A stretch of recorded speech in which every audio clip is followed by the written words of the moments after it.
Hey, crypto heads, it's the Goose with the Cryptic Paranormal Show. Welcome to the show tonight. Super excited to have our guests here.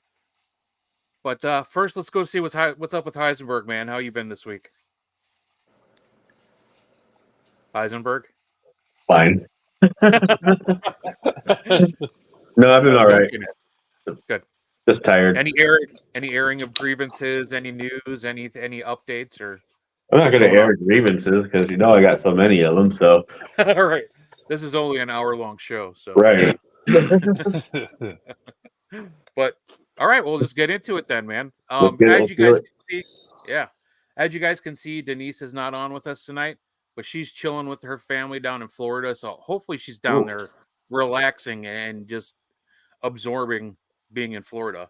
What's funny is like Michael Dale is my first and last name, or first and middle name. Oh yeah, yeah. Come on, Uncle John. That's awesome, dude. So yeah, she won't be with us tonight, but she's here in spirit. And if she's watching, give us a hello. But you better not be watching. You better be hanging out with the family. You better not be working. She's drunk. So she's just watching. Yeah. So we're super excited. We got Dale Quigley here and Michael John here as well with the Paranormal Voice. Welcome, guys. Thank you so much for coming to the show. I had the chance to be on their show a couple weeks ago. It was amazing, good times. We could have probably talked for another 4 or 5 hours, easy. Oh, easily. Yeah, easily. Just about. We were hitting all the topics, going down all the rabbit holes, but Yes. We're going to continue that here. And but first, let's get to know you guys a little bit better. I think we pretty much run in the same circle, but we do have some quiet watchers out there. Dale, I'll start with you. What's your origin story, man? How did you get going in the paranormal? How did I get into the paranormal? It's one of those one day a spirit or energy, as I like to call them, showed up in my bedroom and made me question reality in general. When I was very, very young, yes, I had my very first paranormal experience. Uh, I guess it's like a lot of people that are into the paranormal. It all starts at a young age. But yeah, I remember seeing shadows in my bedroom when I was a kid. And of course, I just thought it was, it freaked me out, but I never knew what it was. And it was just there until I was about 8 or 9 years old, is when I had my very first real paranormal experience. Is when I had a family member who passed away. It was the night before their funeral. They came to me, and I remember them standing in my bedroom, and I woke up and I asked them what they were doing, and they said, well, they just come to say goodbye. And I said, oh, okay, where are you going? And they're like, I don't know. I was like, okay, kids, you coming back? And they're like, I don't know. I just have to go. Right. And at that moment, they turned around and they started walking down this hallway. It was a short little hallway. So by the time I jumped out of my bed and got to my door, they were gone. I just felt something on my foot. I looked down and there was a puddle of water in the doorway of my bedroom. And what the significance of the water was that this family member drowned. Oh, wow. Oh, wow, man. So that was my very first real introduction into the paranormal. So I was always fascinated by it. I always was one of those kids that were watching the creepy stories instead of watching your regular types of shows. But that was me. I was always different than everybody else, and I didn't know why until much later in life. And here I am 15 plus years later, and now getting to live my passion, and being a part of the paranormal community has been nothing but an amazing experience, and helping me actually get answers to what happened to me and why it happened. And I'm still searching for those answers. Awesome, man. We have kind of the same story a little bit there. Just the growing up with weird things happening, and we just really didn't get into it until later in our life. I mean, much later for me. But Right. yeah, that's really cool. What about you, Michael? How did this all settle in with you? Well, first off, thank you so much for having us on here. This is a treat, man. You know what I mean? I work a 12-hour shift. Talk about having Yeah. something to look forward to, man. So thank you Oh, good. for having us Good. on here today, man. This is decent. So, You bet, man. so when I mean, I've been this height since I was 7 years old. I can't say when I was a little kid because I'm still fucking. Uh-huh. But anyways, so my mom, you know, when we were kids, when we were in single digit age, my sister and myself, mom was always into having psychic parties, Ouija parties, all that sort of stuff, right? And then we were always told, you know, get out of the house, go play in traffic, whatever, for a couple hours. But, you know, back in the day, I mean, we didn't have internet. We didn't have cell phones, all that. We had the rotary dial phone. And if you had money, man, you had a 10-foot cord so you could walk around the entire house. And that's what mom did, right? And she would call everybody from, you know, anybody and everybody and tell them the story. So I'd always overhear things. And that, you know, gave me an intrigue out of the gate there. So I come by it honestly, the interest and the wanting to know and explore and experience. So as I got older, and Dale, I've known Dale since 5th grade. Oh, wow. That was going to be one of my questions. Yeah. We go back, you know, a little bit, you know, sleepovers, all that. So finally my intrigue, you know, pushed me over the edge, if you will. I think I was 19 with my first girlfriend, all that. I bought a Ouija board. And of course, who better to do it? Dale, come try this with me. Come on, do it. There you go. So we got on there and we were playing, and Dale had a friend of his that had passed away. He was tragically passed away. I'm not gonna get into the details because we don't need to. But anyways, his name was Mike. And myself, Dale, and my girlfriend at the time were on it, doing our thing. And within not even the first 5 minutes, she tapped out. She was like, "No, I'm good." So Dale and I are on there, and you know, we're, you know, and this is for later on. How many spirits are in the room? And it spells, you know, it goes to the number 6. Well, it started. I can't remember the particular, other than the fact of who is this? Oh, this is Mike. Oh, really? Dale says. Yeah. If it's you, what was the nickname that we always called you? And it's doing its thing. M-I-C-K. Mick. Yeah. Dale's like, "Oh, I'm done." You know. No. Right. And me, at that point already, I wanted to push the envelope as far as I could. And I know everybody relates, listening, or you guys yourself watching right now. Let's push the envelope as far as we can. And then when that's done, let's go even further. So already from the first round, I'm already thinking about wanting to engage with this more. But Dale doesn't want nothing to do with it after that little start.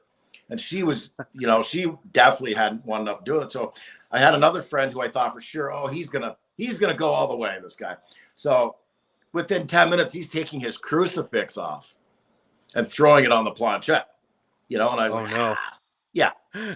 So it's funny. As I'm telling, and I'm hearing myself even tell you, it's funny how it just starts building up quick, right? Again, the obsession. Again, I'm 19 years old. So then my second girlfriend, I was a late bloomer. She was really into it.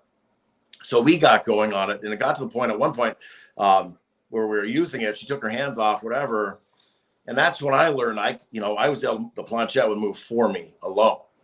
Right. And then I'd be at work. Think, oh my God, I'm going to go home. I'm going to ask this question. I'm going to ask that question. You know, get home, lighting the candles now. Candlelight draws spirits.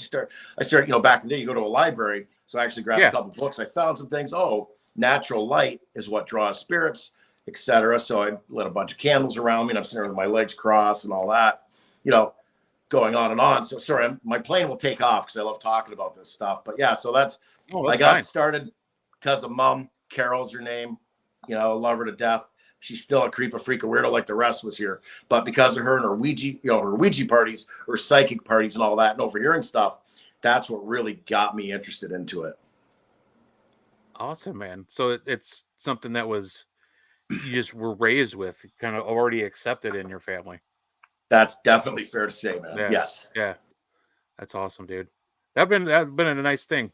I didn't have that, so it was like I told you guys. Mine was kind of all like I had to do it. It was my own journey that I had to embark on. But hey, we all have our own journeys, and we all ended up where we're at, and I think it's pretty damn good shit. So Yeah. Oh yeah, I mean, with me, yeah, I was like you, Goose. I didn't really have anybody to talk to about the paranormal or what I was experiencing growing up because I mean, when I was growing up, I was like very Christian family. You know, they went to church and did all that stuff, and you know, and you would always hear the priest or the whatever they were, you know, just kind of denounce. It's like everything that's if it's not dealing with Jesus, then it's the devil. That's the way I was always taught to believe, that if it wasn't Jesus, then it's got to be the devil. And now it's like looking back and I'm like, if you actually read the Bible, I mean, it talks about more ghost stories than the television shows. yeah, I mean, people coming back from the dead, people rising, you know, Yeah. people appearing to masses of people, you know, they're dead. Yeah. I'm like, that's a ghost. I'll tell you right now, it's a ghost. So, I mean, like it's I called said, the Holy Spirit. So I mean, right. That's Yeah, right. Right. yeah. I said it's right there in the thing, you know. It's right, like name of the Father, Son, and the Holy Ghost. It's like, Right. wait a minute, you're saying the word, but yet it's a demon. right, exactly. Yep, and zombie Jesus, you know, came back from And the dead. Yes. I didn't see that in the Walking Dead story. Right, right. hmm Oh no, wait, there was a character named Jesus. Sorry, there was. Yeah, there was. You're right. There was, and he ended up on the same side. Yeah. So yeah. Yeah. Yeah, no.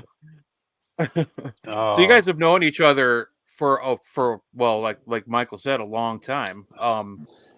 Going to back to fifth grade, you said. Jeez, you guys have been knowing each other a long time. How did you guys get the idea to start the show? Because I've been a part of it, and it was an amazing show. You guys got a great thing going. What prompted you to start that? Well, great question. So what are we at? Almost 20 years ago, I was part of a local paranormal group here in Windsor, and we made some. We were lucky enough; we had some people that had some skills at, you know, making a little bit of film footage and stuff. So we did a half dozen documentaries of some of the local history here, plus one of Waverly Hills. We were called Spectral Solutions, and so we did some public hunts, some fundraising, that sort of stuff. You know, we had our own little conventions, that sort of thing. So Dale quickly became a fan and started coming to some of these events. And that got Dale going into his own high spirits paranormal, which still goes to this day on occasion. He still does it. Now, what happened? So the group disbanded, you know, and then I took off into dabbling, and I mean dabbling like just very haphazardly into voodoo, hoodoo, and other sorts of things. Kept going, my intrigue, right? But to myself kind of thing. And then there was a girl who was a fan, you know, very loyal to Spectral Solutions. She was at all the events, who became a friend of mine. Angela is her name. You know, still good friends with her to this day. Her and a partner of hers, a friend of hers, they had a YouTube channel, and they wanted me to come on. They wanted to interview me and talk about my experiences. And if you have someone, you know, you want to bring them, you know, I had someone who was a first choice who couldn't come, who they asked. And then I was like, well, I got another guy I know for sure, you know, he'd be down. And it was Dale, of course. So we went, and the interview went well and all that. We hit it off, and then we were talking, like spending a few hours after the fact, just hanging out, talking, you know, about all that stuff. And I don't know, the weirdest thing, I was like, hey, we should do some sort of a talk show, the four of us. And you know, like you have that show, The Voice. Why don't we call ourselves the Paranormal Voice? Oh, that's cool. It's interesting, you know. And so that's how it was birthed, if you will. We did, I don't know, 6-7 months with the ladies, and then they had other interests. They wanted to go a different route, which they did. But they said, you know, take the show and all that, etc. Well, I made the name, so yeah, I hope so. But anyways, I'm not gonna go there. Right? You know what I'm saying. Right. Anyways, Yep. for us, that was more of I mean, our feelings were hurt. It's like you mourn. It's like, okay, if that makes sense. So we recreated we came up with the Phoenix idea, like a phoenix rising from the flame. We're gonna just kill this deal, man. We're just gonna kill it. We're gonna go full bore, and that's exactly what we've done. I mean, Dale had been going to these conventions a little bit at this point, so he's met a few people in that way, and he's a likable guy. Fortunately, so yeah, he's all right. I was kidding. I kind of rode his coattail, if you will, but no. So it just kind of started taking off. But I mean, call it luck, but also call it persistence. You know what I mean? Call it passion. All of that. You know what I mean? And you guys know, you get it. You put, you got to live your life. You got to do your jobs, your day jobs, and live your life however that resonates with you. And then you want to do your passion. So you figure out a way. And we figured out a way. You get addicted to it because you get those little victories. You get up that little ladder rung here and there. You know what I mean? And things start happening and you want more of that. It's like going out on a ghost hunt. Once you hear that disembodied voice, or you get that EVP or something on a picture, you know what I mean? You get that adrenaline rush and you want to keep going. And you get with what we do with the Paranormal Voice. I mean, we get to talk to people about what we love, and that's hearing about ghost stories. That's hearing about UFO experiences. That's hearing about cryptid experiences, on and on, astral travel, all that stuff. It's your passion. You can't fake passion, and this is what we love. And you guys clearly have it too, right? So, again, going back, it was just a fateful day, if you will, cliche it. Yeah. They said, hey, come on out for an interview, and it took off. And then, I mean, we didn't see this coming, but it was definitely like, what a great idea. Let's do it. And we're just going, and sky's the limit for anybody. If we can do it, you can do it. We're just going for it and doing what we love. And that's it. But yeah, it all started on that one day. Hey, you want to come for an interview? Yeah. Like I told you guys a couple weeks ago, that's how it started with me. I was a guest on the show. Right after the show, they're like, hey, why don't you we want you to be a part of this show. Yeah. Things happened, like you said. They left. I kept the show running with their grades, because it technically was their show. I didn't come up with the title. That was their title. But our buddy Steve was just like, you take it. And then Heisenberg started hanging out with us. And Denise was like looking for something to be involved with, and we just had a blast, man. And you're great. I mean, we got to hear you at the Old Mill Parafest. I think that's where we finally. I mean, I think we've seen you once or twice other places, but we never really engaged. And then I'm so glad we did. I mean, we got to chat. You know what I mean? We talked. We shared some stories, man. And you're up there and like, oh my God, dude. I mean, you're captivating. You're charismatic in your own way. I don't spread cheeks, brother. I'm just calling it like I see it. You know what I mean? Oh, I appreciate that. Man, you're. It's awesome where we arrive, is my point. We arrive somewhere when you find your passion, you begin to arrive and you get to do things, cool things like that, man. That's the shit. Right. Man. And I remember I met Dale the first time, I think, face to face I can't remember, it was a convention. I can't remember. It was a convention. The first time I think the first time I met you. And I don't know what it was, but I was kind of intimidated to talk to you. I was like, because I find that so funny. I'm like, man, I'm like this. I don't know. I mean, I don't know if this guy's gonna think I'm a jerk because maybe I'm trying to take his spotlight from him or something. But I was like, you know what? But after 5 minutes of talking to you, I was like, man, this is the most coolest guy that's down to earth. He's just like the rest of the people around here. But it's it's those first things you like. I don't know how people. That guy right there. Go this way. Okay. But he's like, I'll take your word for it. But also too with me, just for who I am. I get anxiety very bad when I'm in crowded places. So I tend to just close up and just shy away, really, because the very first Paracon I ever went to was the MI Paracon up in Sault Ste. Marie, Michigan. Oh, wow. That's a big one. To this day, and that was back in 2014. Yeah. And I mean, it was the first time ever going to one of these things. I never knew they existed. So I wanted to check it out, and I was there. Didn't know anybody. Like, I saw the people that were on TV, but I was so starstruck. I was like, oh my god, oh my god, that's somebody from Ghost Adventures over there. Yeah. So, and I was like, and I was fanning out to everybody, but then I was talking to some other people who, I don't know how we even got talking, but then another guy was sitting right there, and he heard me talk, and he goes, "Are you from Canada?" And I was like, "Yeah." He goes, "Hey, I'm from Hamilton, Ontario," and I was like, "Oh, that's cool." It was Mike Hartman. Oh, okay. So we started talking, and he goes, "Oh, how long you been coming here?" I said, "This is my very first Paracon. I don't know anybody." He goes, "Oh, dude, come with me." And he introduced me to like because he knew everybody, like everybody in the paranormal world. Mike Hartman knows them. So he was introduced. He was like, "This is my fellow Canadian brother right here, look." And he would just introduce me to everybody, and I was like, "Oh, hi," and I would start talking to everybody. And so I left that weekend, and I was like, "Oh, that was pretty cool." And I go, "Wow, I'm gonna have to come back again next year." Next year, I went back.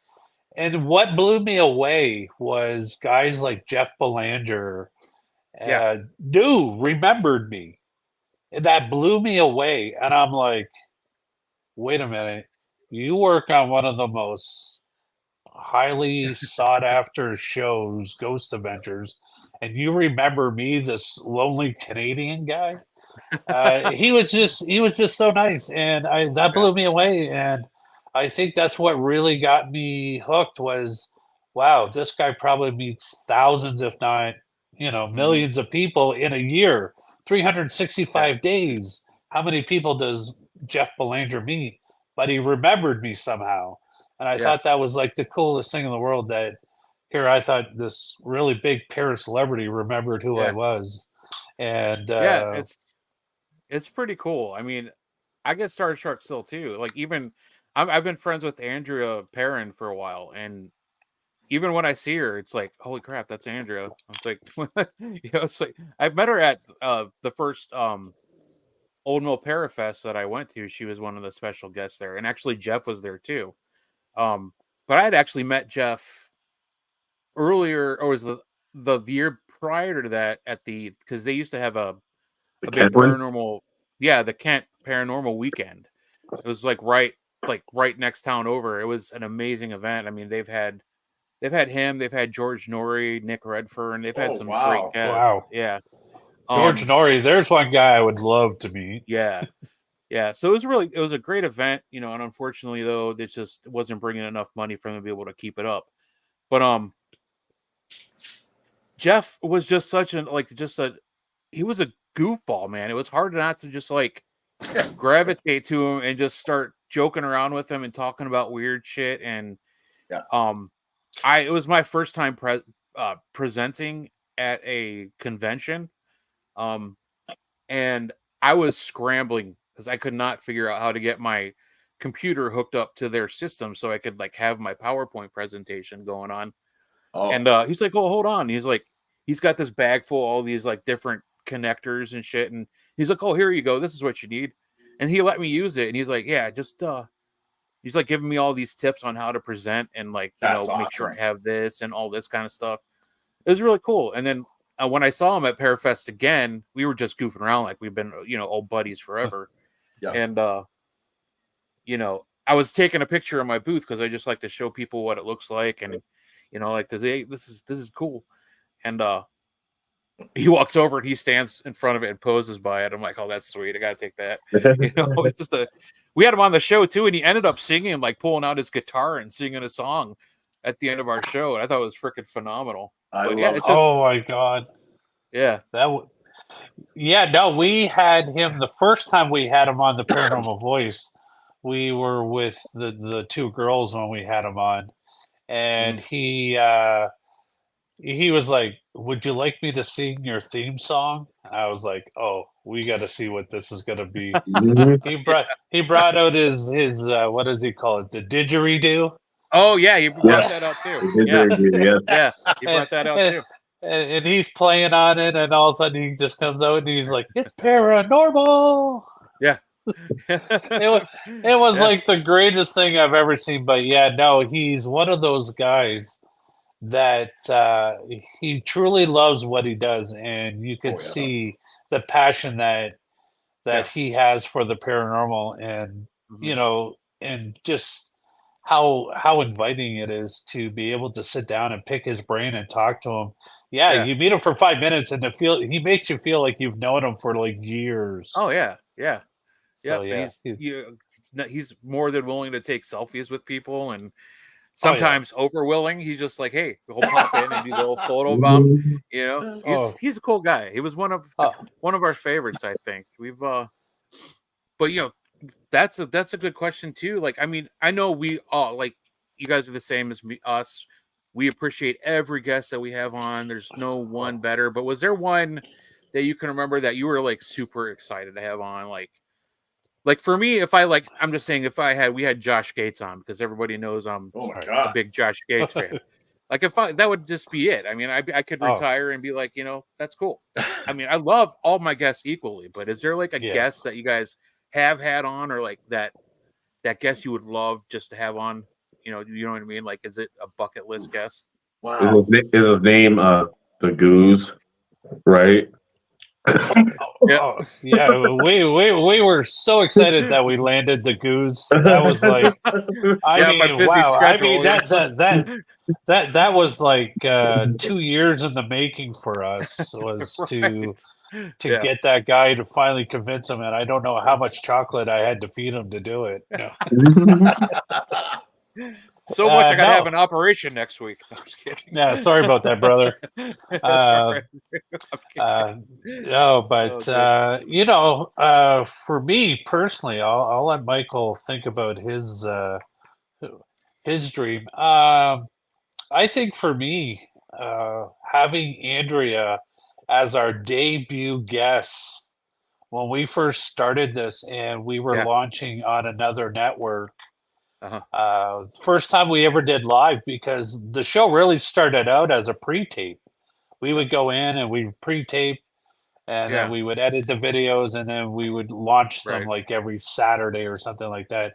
So the first time we ever did an actual live video, it was very surreal to us, and we went and we had Andrea as our debut guest. And to me, knowing Andrea like you, like even to this day, I'm just like you. I sit back and I'm like, wow, that's I can call her like a friend, and a very dear friend at that. And it's still one of those things. But hitting Andrea was like, to mine, that was my golden opportunity to speak with somebody who I've heard so much about. I think for me, if I could get like Chip Coffey on my show on the Paranormal Voice, I think then I could say, okay, if I was to end the show tomorrow, I would be a very happy man, because to me, I've always looked up to Chip Coffey. Even the first time I met him, what an amazing human he is. He is such a sweet, gentle, and I mean, you're around him, and his energy just sucks you in, and just feel like you are like on cloud 27 if you possibly get that high. But I think for me, it would be Chip Coffey, if we could get the Chip Coffey on the show. Chip would be amazing. I met him a few times. First time I met him, I was kind of like stalking his table, you know, because it was our first, like one of our first conventions. It was a live paranormal convention in Erie, and he was there, and I just kind of like kept walking by him and just kind of staring at him like, holy shit, that's Chip Coffey. You know what I mean? And like, he doesn't know who the Goose is. Nobody really knew who the Goose was at that point, really. And Yeah, finally, he just looked at me. He's like, "Would you just get over here and talk to me?" I'm like, okay, sorry. It's like, why are you being so shy? I'm like, because you're like this guy on TV that I look up to. It's like anything. It's just whatever. I was a little shy. I'm sorry. But yeah, he's a really genuine guy, and if you get him going, man, he can go down some rabbit holes. And we actually worked at an event where he did a live reading. We were just like one of the 2 groups that were allowed tables there. So our table was inside the gallery, so we were like able to witness his amazing readings that he gave people. And my wife got one. Yeah, he picked up on Heisenberg's wife and gave a pretty interesting, pretty in-depth reading there. So it was a good guy. I could see that. I could definitely see that, Dale. What about you, Michael? Did you think you got one? Well, okay. So, man, it's hard. It's hard. It's like asking me what my location I want to go to. I have a tie. Okay. We've been, oh my God, we've had so many good guests. Everybody, like you say, we've had so many great guests. Yeah. Okay, I'm gonna go 3. So now, my cousin that I used to do Spectral Solutions with started getting into Bigfoot and stuff, and he'd always blow my ear about it. I'd be like, yeah, whatever. I was too busy dabbling. Finally, I don't know. I just started. I'd be at work. I work in an office setting, doing that for yourself. Sometimes on the weekends I work alone, and I throw on YouTube to listen to the podcast, the shows. Yeah, sure. So then the algorithm, the one time, I started listening to Bigfoot stuff, right? Yeah. This guy Dixie Cryptid he narrates stories. I'm sure you're familiar with him, if not. But anyway, the algorithm on YouTube switched over to something else, and this guy's talking, and I'm listening to him, and he's articulate, and he's got this. He's just articulate, a really good talker, and then he's got audio. He's been following a Bigfoot family for over a decade. He's got audio of Sasquatch saying his name. Mike. What? I'll send you the links, man. Yeah, dude, it's about 6 hours from where we live here in Windsor, up the road, up the 401. That's our highway, our big highway. But I mean, they've done drawings. They've gifted him thousands of marbles at this point. Anyway, when I started hearing the audio, I was like, who is this guy? So, I took some time out from work, and I'm just sitting there wasting time watching this guy. His name's Mike Patterson. Yeah. Sasquatch Ontario is what it's called. Check it out. Okay. SasquatchOntario.com. And I was captivated, man. And I went down the rabbit hole that is Sasquatch Ontario. And that was one of the first guests I was, clawing and scraping and gotta get this guy on. Yeah. So that was a fanboy moment. And we've had him on twice. And he's my friend now. I'm proud to say that. You know what I mean? We talk about our cats all the time. That's cool. But I mean, I've even had one marble experience here in my apartment. When you put your intention out there, things happen, man. Anyways, it took a long time, but that's a whole other. My plane takes off in a million directions. You got to help me land it sometime, boys. Some story. Anyways, so I got right into Mike and all that sort of stuff, and then one day the algorithm. Welcome to Dogman Encounters Radio. I'm your host, Vic Cundiff. What is that? You know what I mean? And that's a thing. I'd heard about it, but it hadn't really resonated or registered much, no? So then I started hearing these people, and now I'm going down that rabbit hole. There's hundreds of episodes of victims and stuff, right? So we had Mike on twice. We got Vic Cundiff on, probably was Dale, between August and October last year. Yeah. That was a fanboy moment. Oh my God. Yeah. Love my dog, man. Anyway, focus, Michael. So now, number 3, and no one's in particular order here. I got a top 3. Yeah. Now, I don't watch a lot of the shows. Yeah. I just put a TV up for my cats so they can watch the birds on YouTube. We do the same thing for my dogs. Yeah. I love it. Yeah. So, dog TV. Yep. Dale takes the dog would eat the TV. We start going to the conventions, right? We start going to the conventions. And Dale's introduced me to people, and I knew who Ghost Adventures was. Yeah. Because I watched the first 4 or 5 seasons back in the day when I was doing my thing, right? So I was a big fan of them. I didn't know who Jeff Belanger was. And I certainly didn't know who Dustin Perry was when I met him. You know? But Dale's like, get pictures with these guys. So I remember I sent it to my cousin, who was a huge Ghost Hunters fan. He's like, oh my God, that's my boy. Yeah. Where the fuck? You know. Anyway. So, anyways, meet this guy, Tim Shaw. And it's like, okay, he's nuts. But he's into the dark shit. You know, he's into the voodoo and the conjuring. And it's just like, I'm just like, literally, I'm taking notes, talking to the guy. Like, oh my God, he's so cool. And I met him at the Old Mill Parafest, you know. Anyways, we had a chance. We had him on. Oh my God, Tim Shaw. I mean, who doesn't know Tim Shaw? That guy, where hasn't he been? What has, you know what I mean? Like, and I didn't know that. So I'm not starstruck. And that's what I like. So those are my top 3 for sure. Sorry, you only wanted one. Yeah. I had to give you 3. No, but they were all like surreal moments, man. Like just, again, it's amazing where we can arrive with when we're doing something we love, right? It's cool. Right. Yeah. I got to say, I can't say enough about Tim. I mean, he's always been in my corner as a friend, you know. He's been a big supporter, just saying, dude, you've been doing this a long time, man. It's like not many people go this long and have had the same kind of, you haven't changed your show. It still does well and everybody loves it that comes on. And just been a great guy. And it's funny the way I met him I've only met him face to face once. And the funny story is, I didn't know I met him. I didn't know who he was at the time. Wow. I was at, I love it. We went to a paranormal event at the Knickerbocker. A friend of mine, Glenn White, who's a medium up that way. Okay. He was having like a seance and a ghost hunt. Oh shit! Did I meet him too? That was you guys didn't go to that one. That was a second time. Okay. Yeah, I went to the one the year earlier. Gotcha.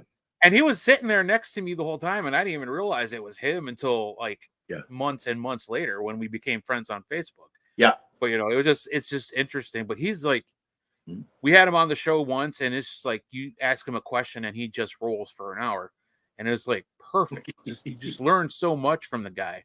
Yes. But he's so down to earth about it. He's not like, well, I know this and I've done this. He's just like, and he's like me. He gets sick of the bullshit in the community. Yeah. He's a straight shooter, man. Yeah. So it's just, love the guy to death, man.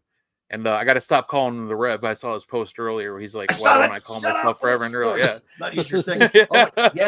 I saw that too because I call him that. And it's like, oh, shit. Yep, I call him Rev all the time. I'm like, I better stop calling him that, I guess, then, huh? But no, he's a good guy. He's a good guy. Yeah. Oh, yeah. No, Tim was one of the guys that I met the first time I went at the Paragon. And he was another one who remembered me, and every year he just kept calling me his Canadian bald brother. So and he would always I mean, Tim's another character just like Jeff that when you're in a room with these guys and they're together, it's like, oh my God, you don't know what's gonna happen, just like when Tim and John Zaffis are in the same room, right? Oh my God, it's like being around those two guys. I mean, it is absolutely, you never know what's going to happen. And I think that's what I love about being at these events and hanging out with these guys. Yeah. Is just seeing how down to earth and how fun these guys are. Yeah. And it's just like, I've met more Hollywood celebrities. I think sports athletes are more scary to meet than anybody I've ever met in the paranormal field. Oh, yeah? Because, well, I mean, most of the athletes all have egos 10 miles wide, and they don't like to meet anybody. Right. But, I mean, you go to these conventions, and after a while, you start feeling like more than friends. You're like family. Like, you can't wait to see each other. I know for us, being over here in Canada, for the 2 years that the border was shut down, that was difficult. That was the hardest time of my life, was to not be able to cross that border and go see my friends, because that's what I live for. Like convention season is what I live for. I would like plan it out. Like before we even did this show, like I was going to as many of these events as I could. For one is because I got to hang out with some amazing people, and it was great to finally be someplace and not feel out of place. You felt like you were in a place where you belong in. Everybody made you feel welcome. Everybody got to know who you are. And to me, it's spectacular of how the paranormal field can get close. I mean, yeah, there's some people out there that are not so nice, but you know what? There's some humans that are not so nice in general. So agreed. No, yeah, I truly enjoy. There's a thumb there. Yeah, I never saw that before. What's that? Uh-oh. There was like a thumb bubble that popped up in the corner that I've never seen before on the show. It's like you know when you do it on Facebook, it pops up, and I've never seen that on the show. I was like, yeah, I saw that. I was like, I'm like, how'd that happen? I've never seen that before. I have no idea. Yeah, not on StreamYard unless they're like messing with it, and there's some new stuff going on that we're not aware of. But yeah, they're in the middle of updating. Right. It's one of the updates I didn't get yet. Yeah. All right, our buddy Eddie. Yeah. Question from our buddy Eddie from Dale and Michael. What location means the most or had a major impact on you two? I'll go first if you don't mind, Dale. Oh, no. Go ahead. So, my turn. Yep. No. So, you know, around here in Windsor, so we got, you know, of course, suburb areas. There's a town called Amherstburg. And this is my cousin had some connections with some well-off families who owned a mansion from the 1800s that was a retirement home / hospital for Civil War veterans. Oh, that's cool. Right. Yeah. And I mean, this thing had rooms inside of rooms. It's still there. It's so big, it's got a church as part of this house, right? Yeah. So we got to go in there, and it was one of those undisclosed location things. We made a documentary out of it, and it was called The Derelict Chapel, is what we called it. I've heard of that. Yeah. You can find it probably on YouTube, and what's that other one? Daily Motion. You could find it if you look hard enough under Spectral Solutions. But otherwise, I got it on DVD somewhere, so that's how old that shit is. You know? Yeah. But anyways, yeah, it was. So what we do, I mean, we do our walkthrough and all that sort of stuff, like you would, you know, look, you know, and then we split up. So there was 3 levels to this mansion. So Dale and I'll go and be on the 3rd floor, you know, for an hour, whatever. We take turns, different levels. Sure. So I remember it was about 2:45 in the morning, and the videographer, Andrew Patterson, his wife, Helen, they came upstairs and they're like, listen to what we got. And there was like this moan or like, it was like someone sounded disgusted. They had found like a cellar, and I don't know what they are, but most churches have, there's like these roots that hang from the ceiling. Maybe it's for the incense they burn. I don't know. Yeah. I'd have to actually find a photo and be like, okay, it's this, because I don't know what it's called. Right. But, anyway, I'm laughing at him. Oh, how scary is that? Ha! You know, okay, it's my turn to go downstairs now with this woman, with a partner. So, and I mean, this thing's it's like half a block long, and I mean, there's the old style bricks, the stone walls, and that. There's a fireplace in the basement to heat up the joint. You know, there's a walk-in safe. You know, on and on. There's room after room. There's bathrooms down here. Like, it's ridiculous. As we're walking around, I notice a boiler room. I didn't notice. I mean, sure, you're going to miss some things as you walk through. The place is big. Right. And I'm like, oh. And it's verbatim. I mean, I can tell you verbatim what I said and how it went down, because I've watched it a million times. Right. I walk into this boiler room, and there's, you know, copper pipes, right? There's a copper pipe hanging from the ceiling, and it's doing this. Like, it was vibrating. Like, it came down and then it bent, right? But I was like, what the fuck? Hello? I was like, get chills, dude. Right now. I'm like, is somebody in here? And you could just hear, oh wow. That son of a bitch was like right here. But here's the thing, before it happened, I felt the temperature drop. And then I feel like, a lightning storm, you feel the static in the air. Yes. It was all that fast, man. And then I heard that, and I go, right? I'm not even doing it justice the way I screamed. Yeah. And my partner, and I'm not proud of this, was pregnant about 6 months.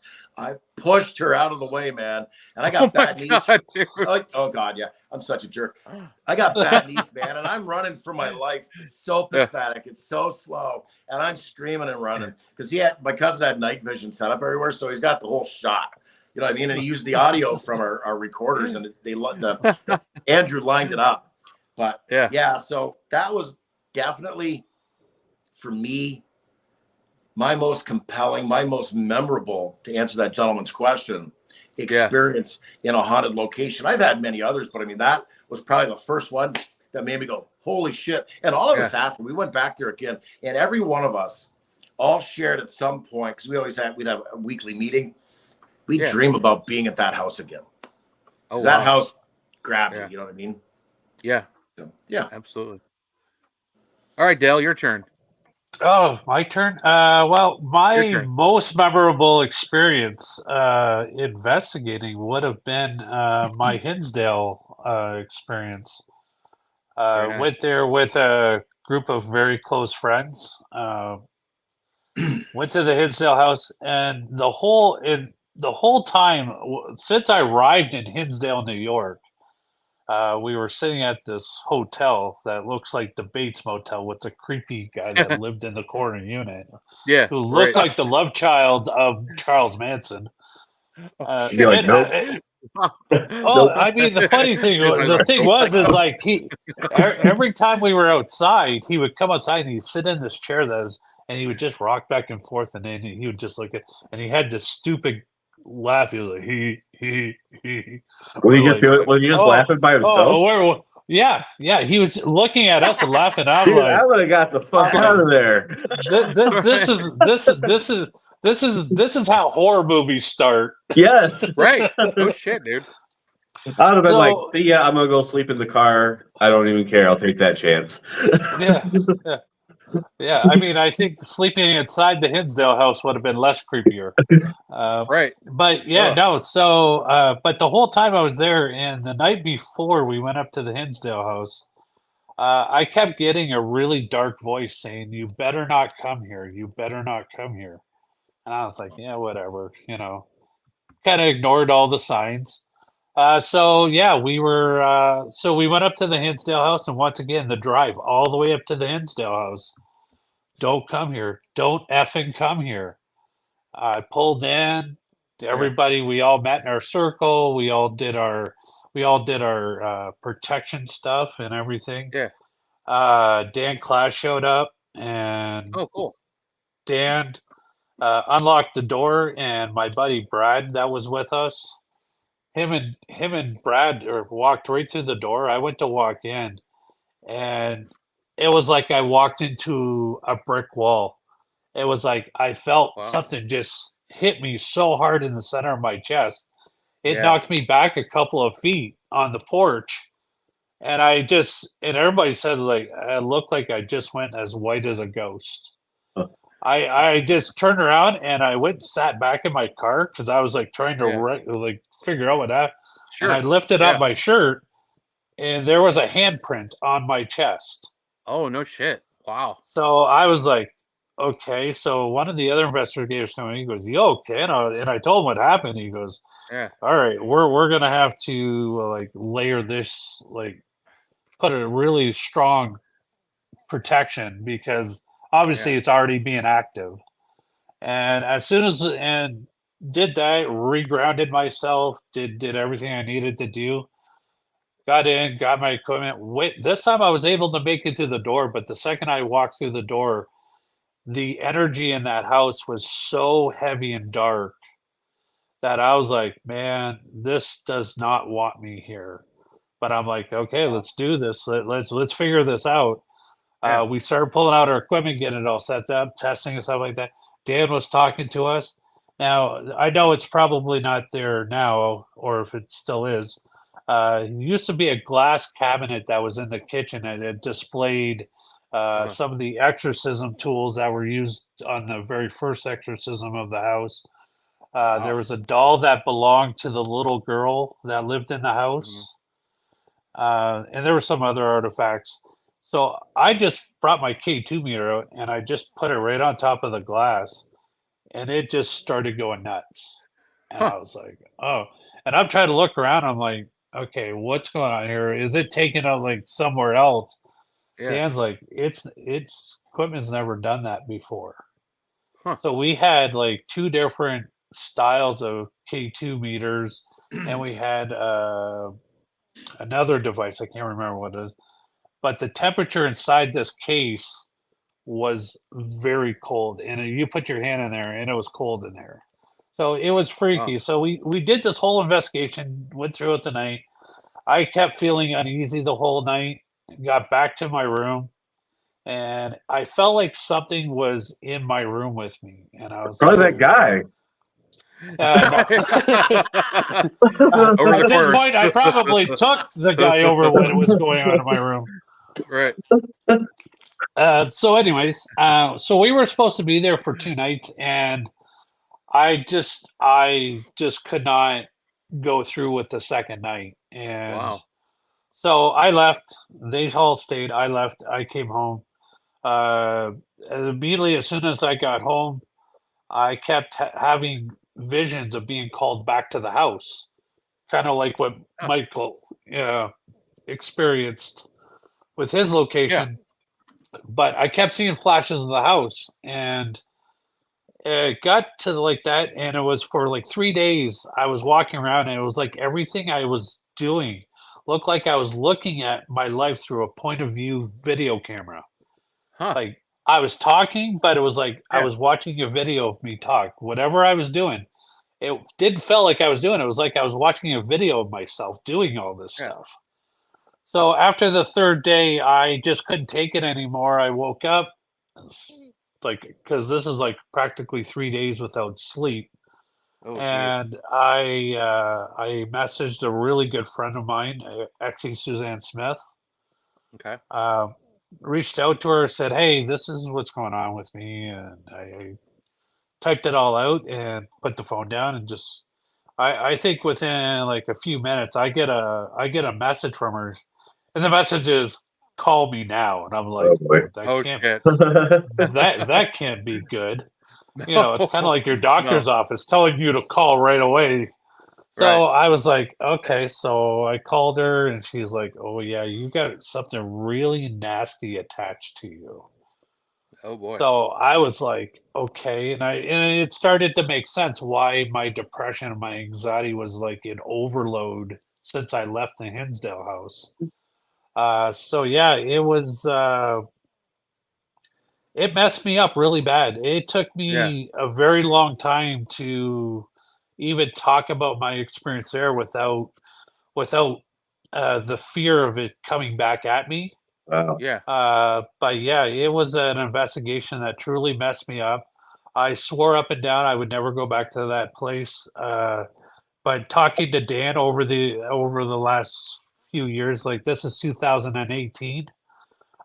He made me realize, as a paranormal investigator, we cannot allow things to cause us fear. He goes, "You have to come back. You have to stand your ground. You have to take that part back." So yeah, I did promise Dan I will go back to the Hinsdale house, and I will get back to where it doesn't affect me as much. It's still a little soft spot in me, but at the same time, I'm so grateful for the experience, because as a paranormal investigator, it's the kind of shit you live for, right? Right. You know, we don't always want Casper the Friendly Ghost, as nice as that it really is. You kind of want something that's been on steroids for a while to come and show you, like, hey, you want to play? Let's play, because we can play here. And I heard like Casper's an asshole.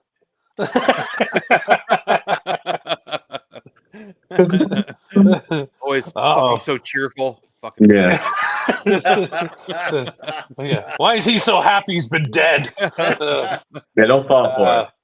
Yeah, no, it's all. But yeah, so that was my experience at the Hinsdale house. That was the one that had the long lasting effect on me. But yeah, that's definitely. But like I said, I tell people, Hinsdale House is one of the most beautiful locations you'll ever go to, and that's a strange thing to say about a haunted house. Is it's a beautiful place, It is. but it is. Yeah. It's an amazing building.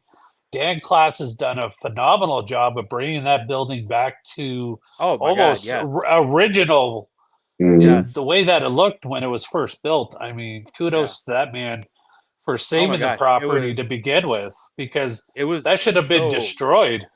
Oh yeah, I'm surprised that he was even able to do that, because it was gone. It was this one false blow of wind, and that place would have been level. Yeah. It was in bad shape.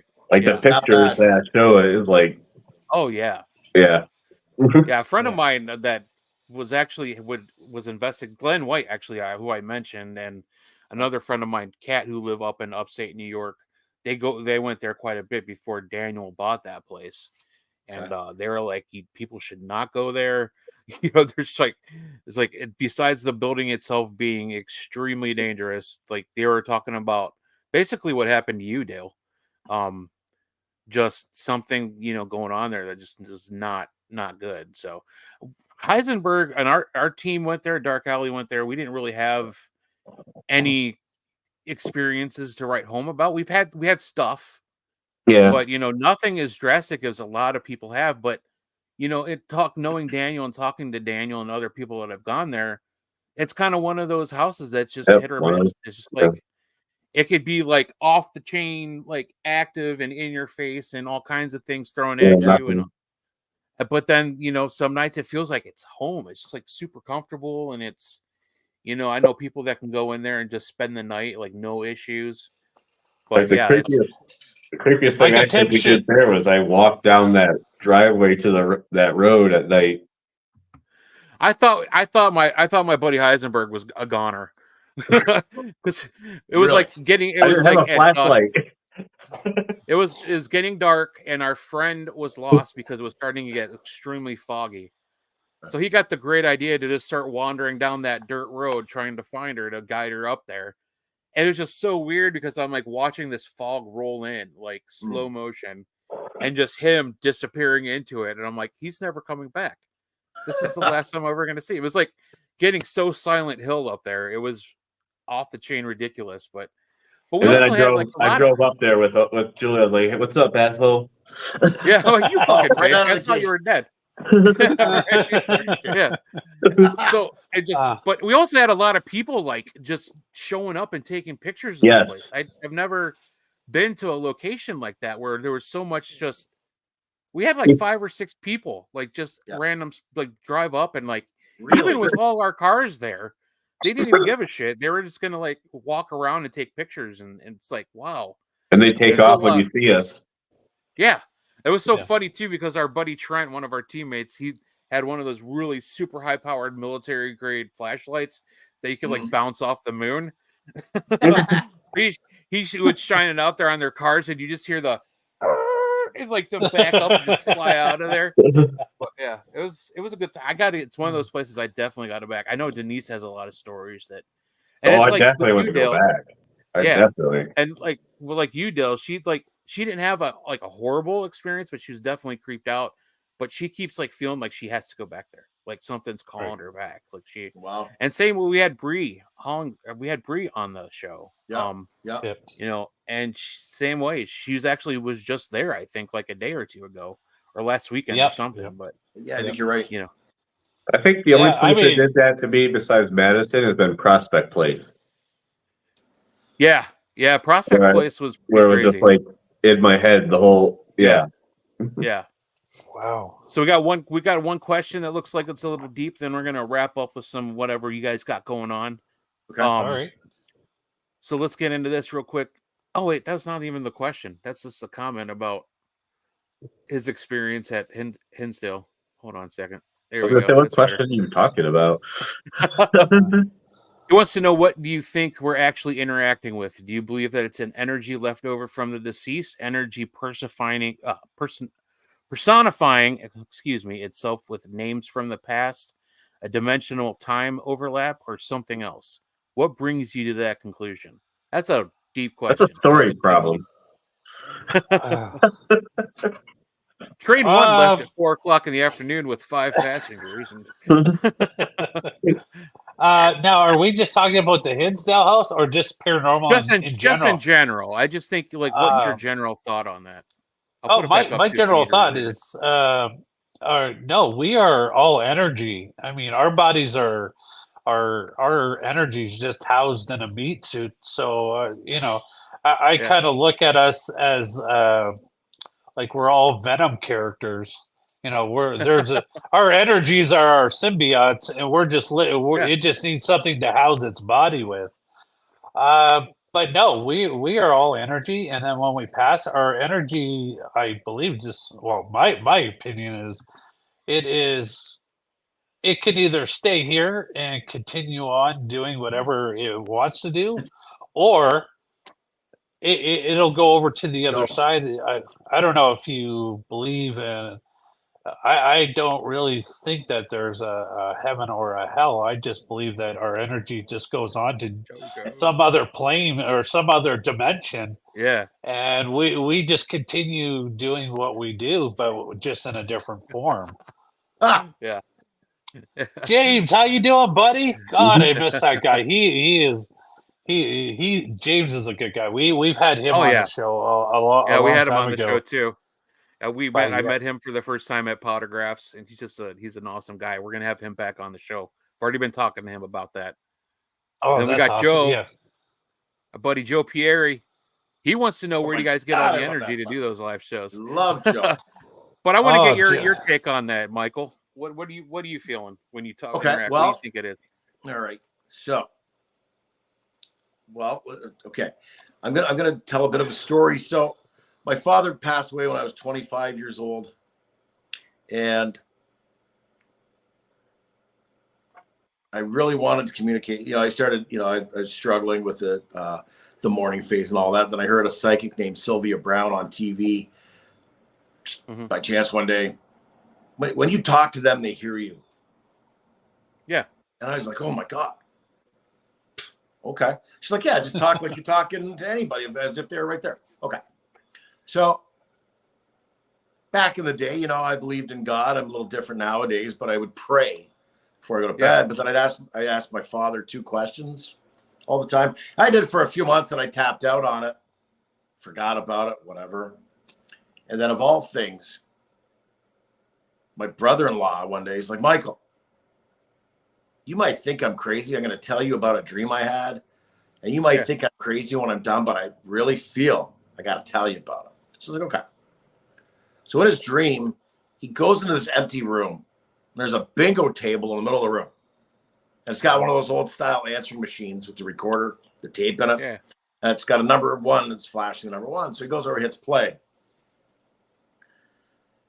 And it's a message. Hey guys, it's Dad. Calling to say I missed you and I love you. And I'm watching out for you. And can you tell Michael, yes, but not right away. And definitely not her. He goes, does that mean anything to you? Yeah. And my fucking jaw's on the floor, man. Yeah, no shit, dude. Wow. It's not like I'm going, hey, Goose, guess what I'm trying every night? I want to see what happens. Right. Yeah. So for me, to answer that gentleman's question, there's a multitude of these things going on. There's parallel dimensions. You and I have touched on this before, Goose. Yeah. Things line up and whatever, but I mean, as we die, I don't think it's over. I think we go to these other dimensions, maybe other levels, other level planes. Mm-hmm. But like Dale said, there's that energy as well. There's an energy. There's like residual hauntings. Mm-hmm.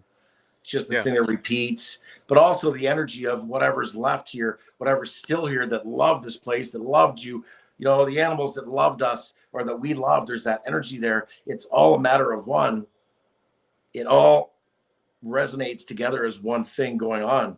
My point of bringing up the story of my father is that's where I come to this conclusion, because your love carries on. You know what I mean? And intention, I mentioned that earlier. Your intention is everything. Whatever you want, when you focus on it, whether it's a Bigfoot or an alien or ghosties, whatever, when you focus on that, here it comes. Why is that? I don't know. That's energy for sure. Right. So it's all energy. And I think, let's a whole other topic of discussion. It's all relevant. Aliens, Bigfoot, ghosties, all that. It's all one thing. It all resonates together. You can start connecting the dots, and it's mind blowing, right? Oh yeah. So that's this again, like Dale said, one man's opinion. My theory, it's a safe word. None of us are university students here with a degree. We all have our opinions and our experiences, and that's why I love talking with gentlemen like yourselves or other people at the para conventions and all that. You get to hear all the stories and all the thoughts and opinions. Yeah, because they're all fucking awesome. Right. So, yeah, I guess again I take off. So sorry. It's the energy, and it's the thought, and it's what you want. And it's a little bit of everything, man, and stuff I can't even probably explain or describe. Not today, anyway. Maybe I'll have a eureka later. But I mean, also James Anito, Joe Para Oddities. Oh my God, I love those guys. Good people. Oh yeah, I got to know through the paranormal realms, if you will. Yep. So many good people, that teach you to be humble and appreciate moments in life, like right here, right now. So thank you for having me on. I just, but yeah, energy. Done. Rant over. I agree. Just to quickly answer Joe's question, how do we get the energy to do all these live shows? You know what? I show up because this is what I'm passionate about. This is what I love to do. And I get to, I think it's just a way of me being able to hang out with my friends and talk. And, like I said, if people outside our little bubble would actually come to these conventions and see how we talk and some of the topics we talk about, they'd be like, yeah, this is a room full of nut houses. Because we're sitting there talking about Bigfoot and Dogman and ghosts like they're just like everyday things. Like, it's like going to the store to buy the latest, greatest chocolate bar. Yeah. It's like, did you see that Bigfoot video? Oh, that was so awesome. But But to sum it up, Joe, me and Michael John love what we do. We love everybody. We are so grateful that we have such amazing friends in this field. And you know what? There's nobody that I would say is an expert in this field. We're all here. We're learning. And even John Zaffis will tell you he's not an expert. So if he says he's not an expert, nobody's an expert. Any of the celebrities that tell you they're not an expert are worth watching and listening to. Absolutely.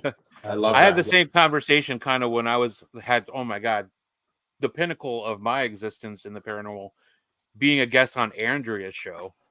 I was like, I know, holy shit. But we're talking about, she's like asking me all these things, like talking about me like I'm this huge researcher, which most of this is like independent. I read books, I watch shows, I talk to people, I'm always learning. But she's like, well, what do you think of this? And I was like, I'm going to be honest with you, Andrea. I got 3 words. I don't know. And she's like, that's why we love you, Goose. That is exactly what. And she's like, if everybody would just learn to say they don't know and like stop pretending that they're professionals and things, this whole field would be a much more amazing.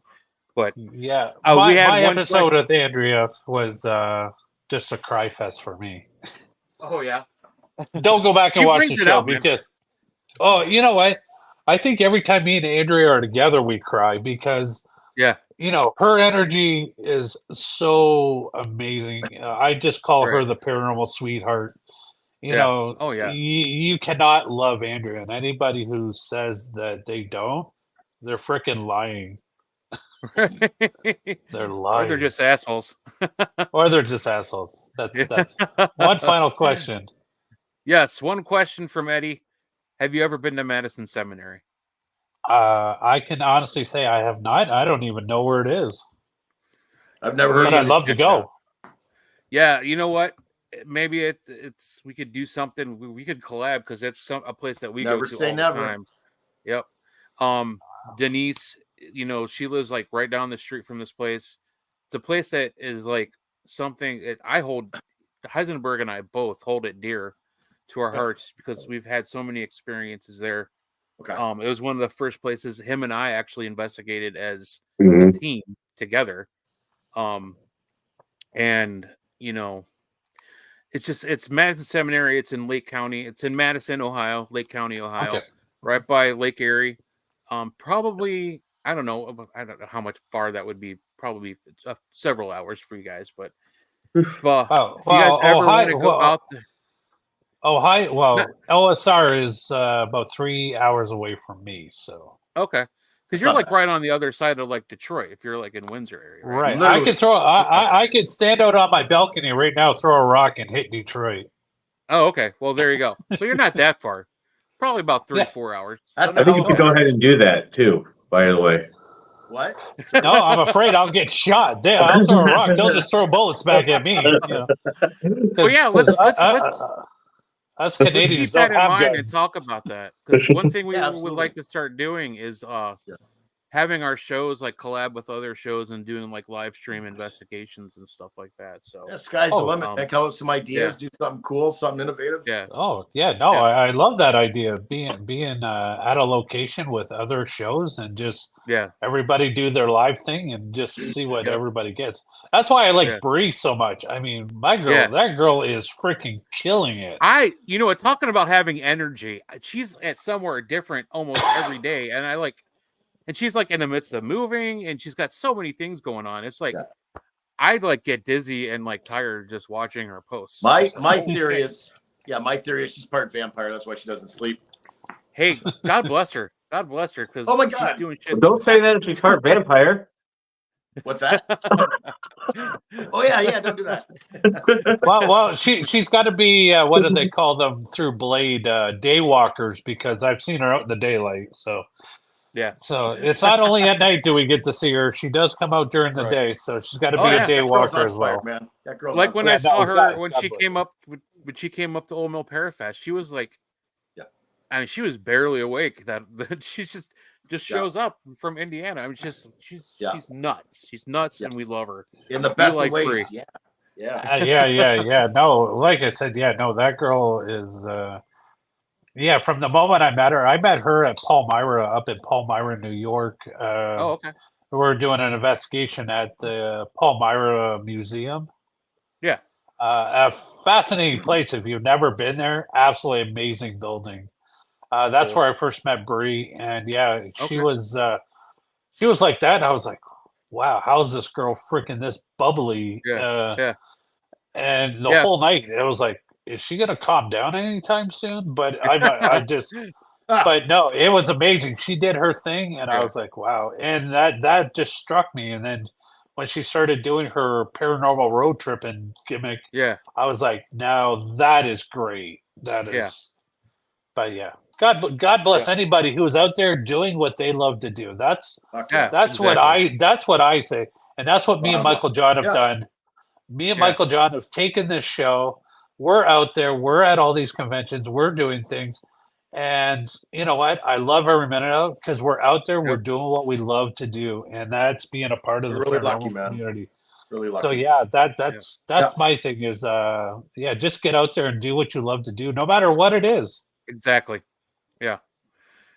So doing things is a good segue into Michael's actual final question for you guys. Michael Heisenberg. Do you have anything you would like to plug? I'd like to plug in my hairdryer every once in a while. No. But obviously that doesn't. No. Me and Michael John we're just getting ready to roll out on the road. Our first event of the year is going to be Potograph for Pooches. We'll see you there. Nice. Up in Ann Arbor, Michigan. I went to my first one last year. Had so much fun, and but I mean, an event like that really hits home for me and Michael John because we really love our animals. Absolutely. So, like I said, to bring the two passions together for Tim Malley, is absolutely amazing. Like his love of his pet, and then on top of that, bringing the paranormal community together. So yeah, that's our first one of the year. Then we're going to be headed up the road to Oxford, Michigan in April to be a part of the Exes and Candace Isaacs event called the Spirit, Mind, and Body event up in Oxford, Michigan. That is a very, very amazing weekend. It's very laid back. It's all about self-love and, you know, things to do about yourself and focus in on yourself. So very good event, and those are two beautiful ladies as well. Then after that, I will be, I believe, a week after that, I will be headed off to Virginia. Hopefully, Michael John will be coming this year. We're going up to the Belle Grove Plantation in King George, Virginia, part of MJ Dixon's event, her Sage Paracon that she does. So I was lucky enough to attend that last year. Had a great time. A small, intimate Paracon. It's like opened up to maybe, I think the max cap is 50 people. Oh wow! But it's 3 day. It's 3 days of just interacting with people, and it's 2 days of just speeches. One day is about learning who the person is. The next day is about a workshop, and they teach everybody a whole lot of really interesting things. Last year when I was there, they had Jeff Belanger was there. We had John Zaffis was there. Kelvin Von Crush. I don't know if you've ever met him. Heard the name. He is an absolutely amazing sweetheart of a guy. He looked like you look at him and you think that he's just going to pull out a gun and shoot you because he hates the world. Shit. Wow. But I'll tell you, you sit down and spend 5 minutes with this guy, and he will. He is the most gentlest guy and super knowledgeable. He comes out and he'll tell you plain to his face, he is a skeptic of the paranormal world. He's had stuff happen to him, but he's still that guy that he's. You come up with a scenario, he'll give you what he thinks it is, and it makes you stop and think. Go, oh yeah, maybe is it? But you know what? That's what we gotta be that paranormal world needs, right? So, but yeah, so Sage Paracon is in April. We're going to be at the MI Paracon in August. We are going to be at our very first speaking engagement. We are going to make our debut at the Lake Superior Paracon up in Thunder Bay, Ontario, this coming October 4th and 5th.